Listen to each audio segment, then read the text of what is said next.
This is Greentech Media's 5 Questions, the 2014 Solar Summit Edition.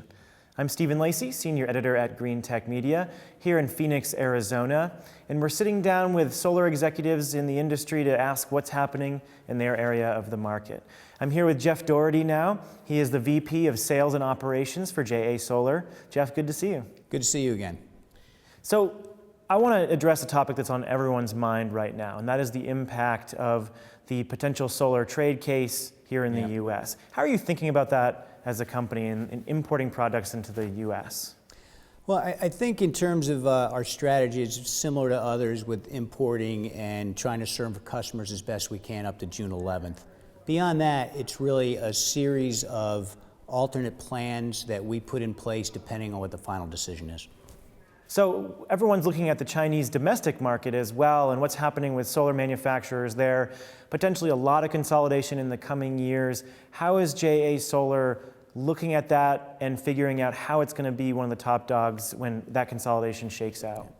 Well, JA Solar has been very fortunate in terms of our growth and success globally the last few years. We've received great support from the domestic market as well. We really feel that our focus on the core business of wafer cell module manufacturing is where our success is. By focusing just on that section of the supply chain, that's where we believe that we'll be able to build a company that's here for years to come.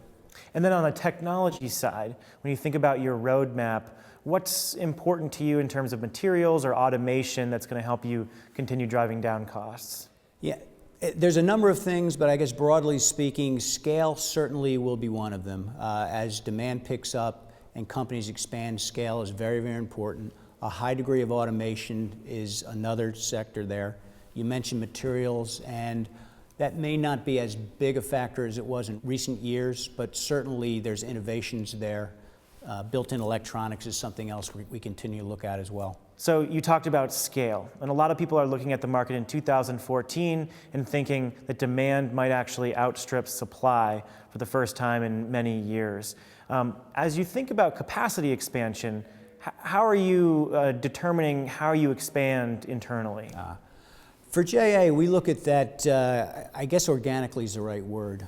There's many ways to expand. Because of our focus on quality and controlling the process, we're really doing everything we can to grow internally. Expansion within China and our existing factories with new factories, and even now some factories outside of Asia and South Africa and some other spots we're looking at, where we control the asset and therefore the finished product.